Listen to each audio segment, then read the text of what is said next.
बाद में एक टुकड़ा जो है पूरब के लिए चला गया, एक पश्चिम के लिए चला गया। फिर थोड़ी देर के बाद देखा फिर चांद के दोनों टुकड़े जुड़ गए। फिर मैं परेशान हुआ, रात भर परेशान होता रहा। मैंने देखा कि कहाँ हुआ है, चांद के टुकड़े किसने किए हैं। हम परेशान हुए और भी लोगों से, नजूमियों से पूछा, मालूमात किया, तहकीकात किया, लेकिन किसी ने ना बताया। हम इसी फिराक में रहा, ये कहाँ पर हुआ। काफिला आता था, लोगों से मैं काफिले वालों से पूछता रहा, भाई ये चांद के टुकड़े किसने किए, कहाँ किए, किसी ने न बताया। काफ़ी अरसे के बाद में एक काफिला आया अरब से। मैंने उनसे दरियाफ्त किया, ये जो है चांद के टुकड़े कहाँ हुए। का ये जो है मक्का के अंदर, अरब में एक मक्का पड़ता है, वहाँ पर जो है ये हुआ है। वहाँ एक मोहम्मद सल्लल्लाहु अलैहि वसल्लम नाम के एक लड़का है, उसने जो अपने आप को नबी कहते हैं, मैं नबी हूँ, अव्वल नबी आखिर नबी, मेरे बाद कोई नबी पैदा नहीं होगा। और जो है उन्होंने इशारा किया उंगली का, शहादत की उंगली का, तो चांद के दो टुकड़े हुए। यहूदियों ने कहा अगर तुम जो है नबी हो तो चांद के दो टुकड़े करके बताइए, अगर चांद के दो टुकड़े होते हैं तो मैं ईमान लाऊंगा, मुसलमान हो जाऊंगा। तो वहाँ पर चांद के दो टुकड़े किए। दो चांद के टुकड़े करने के बाद में फिर चांद को जोड़ा और वो यहूदी ईमान लाए, मुसलमान हो गए। फिर उसके बाद में जब ये मुसलमान हो गए तो फिर जो है हम जो है मैंने फिर उसके बाद में मैं अरब के लिए जाना शुरू कर दिया। जब मैं अरब के लिए रवाना हुआ, वहाँ मक्का शरीफ पहुँचा, मक्का शरीफ तहकीकात की, मालूमात किया वहाँ पर कहाँ है सरकार मदीना सल्लल्लाहु अलैहि वसल्लम। तो कहा वो मदीने के लिए चले गए हिजरत करके, यानी यहाँ पर लोगों के दुश्मन हो गए, लोग दुश्मन हो गए। क्यों? आपने मौजज़ा दिखाया, लोग ईमान लाने के लिए मना कर रहे थे, तो आप पर जो है आप अल्लाह का हुक्म हुआ, आप यहाँ से हिजरत करके जो है मदीने के लिए रवाना हो जाइए। तो आप मदीने के लिए रवाना हो गए। तो आप मक्का शरीफ से मदीने के लिए रवाना हुए, बाबा रतन हिंदी। तो जब बाबा रतन हिंदी रवाना हुए मदीने शरीफ में, जब दाखिल हुए तो लोगों से तहकीकात की, कहा यहाँ पर सरकार कहाँ है, सरकार मदीना सल्लल्लाहु अलैहि वसल्लम। तो कहा नबी भी मस्जिद के अंदर हैं।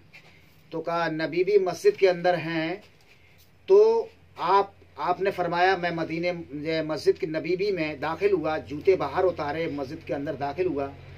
मैंने अर्ज़ किया मैं हिंदुस्तान से आया हूँ, मैं हिंदी हूँ, मुझे भी कोई सरकार मौजज़ा दिखाइए, मैं भी ईमान लाऊं और मुसलमान हो जाऊं। तो अल्लाह के महबूब फरमाते हैं, ऐ बाबा रतन हिंदी, इससे बढ़कर क्या मौजज़ा हो सकता है। तुमने, मेरी उम्र उस वक्त जो है 7 साल की थी, और तुमने मुझे अपने कंधे पर बैठाल कर जो है नाला पार कराया था। यानी तो वहाँ पर जो है जिस वक्त जाए बाबा रतन हिंदी वहाँ पर चले जा रहे थे, अपनी ऊँटनी पर बैठ के जंगल में सरकार मदीना सल्लल्लाहु अलैहि वसल्लम जो है बकरियाँ चरा रहे थे मक्का शरीफ की बाजी में। वहाँ हरा भरा था, सब्ज था। तो जो है बारिश, ई नाला जो है बह के चलने लगा, बारिश होने लगी, तो बकरियाँ थी निकल गईं। जब निकल गईं तो आपने जो है वहाँ पर जो है आप देख रहे कोई आए मुझे नाला पार कराए। तो आपने कहा भाई आप उस तरफ जाओगे बेटा। तो आपने इशारा किया, सरकार मदीना सल्लल्लाहु अलैहि वसल्लम ने, मेरे आका ने इशारा किया, कहा हाँ मैं उस तरफ जो है नाले के उस तरफ जाऊंगा। बाबा रतन हिंदी ने, आप फरमाते मैंने सरकार मदीना सल्लल्लाहु अलैहि वसल्लम को अपने कांधों पर बैठाला और बैठालने के बाद में नाला पार कराया। जब नाला पार कराने के बाद में हमसे जो है सरकार मदीना सल्लल्लाहु अलैहि वसल्लम अर्ज करते हैं, ऐ अल्लाह तेरी उम्र दराज करे, ऐ अल्लाह तेरी उम्र दराज करे, ऐ अल्लाह तेरी उम्र दराज करे। 7 बार अल्लाह के महबूब ने ये लफ्ज़ का दोहराया। तो अब जब मैं सरकार के पास तशरीफ ले गए तो आपने फरमाया, मेरे आका फरमाते हैं, ऐ बाबा रतन हिंदी, इससे बढ़कर मौजज़ा कौन सा हो सकता है जो मुझे 7 साल की उम्र में मुझे तुमने अपने कंधे पर बैठा कर नाला पार कराया था। तो अल्लाह के महबूब के कदमों में गिर पड़े और कलमा पढ़ लेते जो है बाबा रतन हिंदी, अशहदु अल्ला इलाहा इल्लल्लाह मुहम्मदुर रसूलुल्लाह सल्लल्लाहु अलैहि वसल्लम, तुरंत जो है फौरन जो है ईमान लाए। तो कहा मैंने 7 बार आपसे कहा था 700 साल की आपकी उम्र होगी। तो बाबा रतन हिंदी की 700 साल की उम्र हुई और जो है बाबा रतन हिंदी का मज़ार जो है भटंडा शरीफ पंजाब के अंदर बना हुआ है। और जो है वहाँ पर भटंडा शरीफ में बना हुआ है। और इधर जो है आपकी उम्र जब काफ़ी हो चुकी तो आपने सबसे पहली मस्जिद जो है भटंडा शरीफ में बनाई है और वहाँ पर आपने इबादत किया और इबादत करी और वहाँ लोगों को मुसलमान, कुछ लोगों को मुसलमान भी बनाया और कुछ दिन सरकार के साथ में आपने क़याम भी किया मदीने शरीफ में बाबा रतन हिंदी ने। तो वहाँ से जो है आप जो है जब सरकार सैयदना बदियुद्दीन कुतुबुल मदार रज़ियल्लाहु तआला का दौर आया तो सरकार मदार पाक यानी सरकार मदार पाक के जो है आपके अजदा दादा परदादा हजरत मौलाए कायनात मौला अली करमुल्लाह वजू हैं और उनके साहबजादे हजरत हुसैन सलाम हैं और हजरत हुसैन सलाम के बेटे हजरत जैनुल आबदीन है, क्योंकि जैनुल आबदीन करबला में अकेले तन्हा बचे थे क्योंकि बीमार थे, इसलिए जंग करने के लिए आपको हुक्म ना दिया गया था। और हजरत जैनुल आबदीन के बेटे इमाम बाकर हैं और इमाम बाकर के बेटे हजरत इमाम जाफ़र सादिक हैं और इमाम जाफ़र सादिक के बेटे हजरत इस्माइल हैं और हजरत इस्माइल के बेटे हजरत मोहम्मद हैं और हजरत मोहम्मद के बेटे हजरत इस्माइल सानी हैं और हजरत इस्माइल सानी के बेटे हजरत ज़हीरुद्दीन हैं और ज़हीरुद्दीन के बेटे हजरत बहाउद्दीन हैं और हजरत बहाउद्दीन के बेटे हजरत कुदरुद्दीन अल हलबी हैं। हजरत सरकार सैयदना बदियुद्दीन कुतुबुल मदार रज़ियल्लाहु तआला अन्हु के बालिद हुजूर और हजरत कुदरुद्दीन अल हलबी के साहबजादे हजरत सरकार सैयद बदियुद्दीन कुतुबुल मदार रज़ियल्लाहु तआला अन्हु हैं। ये जो है 282 हिजरी में हिंदुस्तान तशरीफ लाए। आपका पहला कदम जो है खंबास में आया, जो है खंबास गुजरात में पड़ता है। तो वहाँ पर सरकार मदार पाक तशरीफ लाए तो वहाँ पर खंबास में सरकार जो वहाँ पर जब खंबास तशरीफ लाए तो एक नाव में चले आप जो है एक जो है तख्ते पर यानी एक तख्त उस पर जहाज पर तशरीफ फरमा थे। तो कुछ आप दीन की तबलीग कर रहे, दीन की बातें कर रहे, आप इंडिया के लिए आने के लिए थे। तो आपने उस वक्त जो है लोगों से को दीन की दावत दी, दीन की आपको बात बताई आपने सरकार मदार पाक ने। तो लोगों ने जो है बुरा भला कहा, अल्लाह की तरफ से ऐसा कहर नाजिल हुआ, वहाँ वो जहाज ताक गर्क हो गया और उसमें से तख्ता एक निकलता है टूटकर, उस तख्ते पर आप सवार हो जाते हैं। तो उस तख्ते से आप हिंदुस्तान के लिए जो है रवाना हुए। तो आप सोच रहे मेरे कपड़े भी मैले हो गए, मेरे को भूख भी लगी, ऐ अल्लाह मुझे ऐसा कर दे मुझे भूख और प्यास की शिद्दत मालूम ना हो और मेरा लिबास भी कभी मैला ना हो। आप जो है आवाज़ आती है, ऐ कुतुबुल मदार, ऐ सैयद बदियुद्दीन इधर चले आइए आप। तो आपने चारों तरफ देखा ये आवाज़ कहाँ से आ रही है, तो आपको जो है कोई नज़र नहीं आ रहा। तो आपने कहा भाई आप कोई नज़र नहीं आ रहे हैं, आप रूबरू मेरे सामने तो आइए। तो फिर आवाज़ दी, है बदियुद्दीन इधर चले आइए, ऐ कुतुबुल मदार इधर चले आइए। तो आपने देखा हजरत ख्वाजा खिज़र अलैहिस्सलाम आपको बुला रहे हैं, आप रूबरू आपके सामने हुए और आप ले गए हजरत ख्वाजा के सलाम सरकार मदीना सल्लल्लाहु अलैहि वसल्लम के पास में ले गए। जब ले गए तो वहाँ पर एक कुआं है, तो उसके अंदर ले गए तो एक दलान थी, दलान। उस दलान जो देखा तो 7 दरवाजे थे, 7 दरवाजों पर जो है एक एक दरबान था। आपसे कहा है मदारुल आलमीन आ जाइए, अस्सलातु वस्सलाम आए कुतुबुल मदार, अस्सलातु वस्सलाम आए मदारुल आलमीन। तो आपने कहा मेरे नाम से कैसे वाकिफ है? तो कहा आपके नाम से दुनिया वाकिफ है, आप अंदर जाइए, तशरीफ ले जाइए। तो वहाँ फरमाते हैं वहाँ पर एक तख्त नूरानी बिछा हुआ है।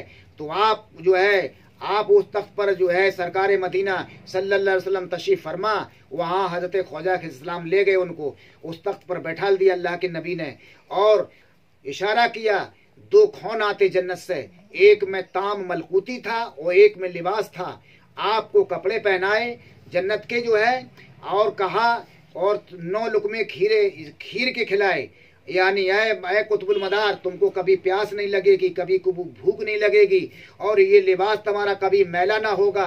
तो सरकार सैयदना बदियुद्दीन कुतुबुल मदार रज़ियल्लाहु तआला अन्हु ने जो है उसको फिर जो और आपसे कहा ये तख्त मैं आपको अता फरमाता हूँ, जहां भी आप सफर करेंगे दीन के खातिर, दीन की तबलीग के लिए, तो ये तख्त पर आपको ले जाएगा। और आपने एक आशा अता फरमाया। फिर जो है आपने 2 रकात नमाज, आपके चेहरे अनबर पर जो है अल्लाह के महबूब ने आपने अपना हाथ फेर दिया, आपका वो चेहरा नूरानी हो गया। आप 2 रकात नमाज नफिल पढ़ने लगे और जो है फिर देखा जब सलाम फेरा तो सरकार मदीना सल्लल्लाहु अलैहि वसल्लम तशरीफ ले जा चुके थे।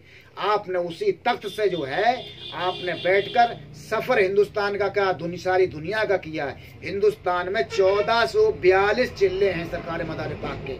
फिर आपने दीन की तबलीग की। वहां से जो है खंबास से आप जो है सूरत के अंदर तशरीफ लाए। सूरत में 4 बार आए आपके सरकार मदार पाक के 4 चिल्ले हैं। सूरत की सरजमी पर मैंने खुद हाजिरी दी है। तो वहां से फिर आप हिंदुस्तान तशरीफ लाए।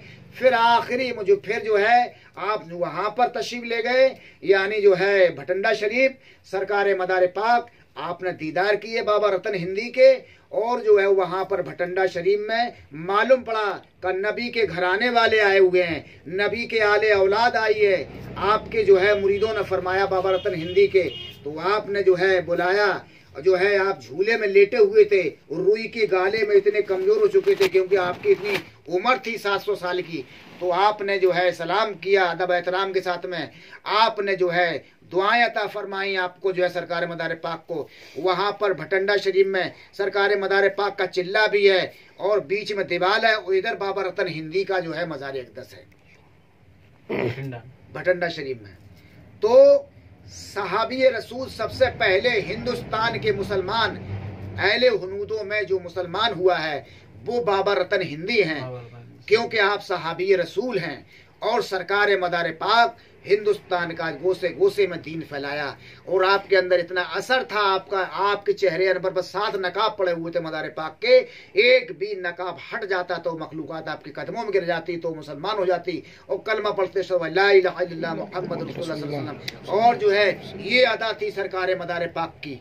यानी लोग सरकार मदार पाक को बुरा कहते हैं, लेकिन सरकार मदार पाक की ज़बान उमरी पढ़ के देखें, जब उनको मालूम पड़ेंगे अरे ऐसा कोई सिलसिला नहीं है जो सरकार मदार पाक से हासिल जो है आपने इल्म हासिल ना किया हो। चाहे जो है हाजी शरीफ जिंदानी रहमतुल्लाह अलैह, हजरत उस्मान हारूनी के पीर मुर्शिद हों, हजरत ख्वाजा मुइन चिश्ती अजमेरी के दादा पीर हों, या हजरत शाह जमाल औलिया हों, हजरत चाहे मखदूम अशरफी हों, या हजरत जो है यानी मारारा शरीफ वाले हों, या कालपी शरीफ में मोहम्मद तिरमिजी साहब हों, यानी या कचौसा शरीफ वाले हों, या सफ़ीपुर वाले हों, यानी ऐसा कोई सिलसिला नहीं है, सिलसिले वाले बुजुर्ग नहीं है अल्लाह के वली।